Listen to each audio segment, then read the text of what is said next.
shittiest Porsche, the grittiest ballers. The state gotta talk to the city, get hoarse. I'm the icing on the cake, gangster of the state. Guns, money in your way, who you fucking with, dawg? I'm a rough rap. Drones are now common enough that there are stores that stock them and of course online shops that sell different types. The difference can be as obvious as cost and manufacturer, but more importantly affect how much your work have to do. You are not likely to ever be able to fly a drone home straight from the shop. There are some that need assembling, and some that need their batteries charged first.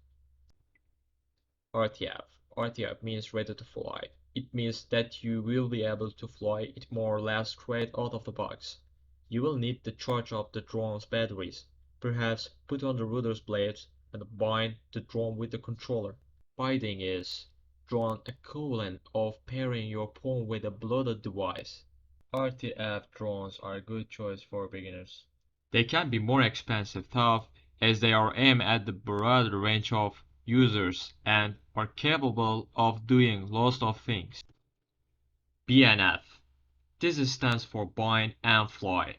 These drones are sold as complete quadcopters or UAVs, but they don't include the controller. That's the key difference between an RTF and a BNF. You need to buy a separate handstand controller, or you might be able to use your old controller. That's not guaranteed, but in theory you could keep the same controller and use it with different drones. They are not always compatible, but you could easily buy alternative ones. ARF. This stands for almost ready to fly. You will need it to work on the drone before flying.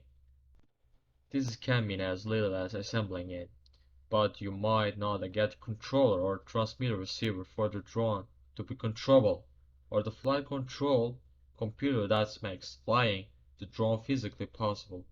This isn't really aimed at the beginner. You will choose an RF drone if you are an existing drone user and already have parts and know how to transport them to the machine.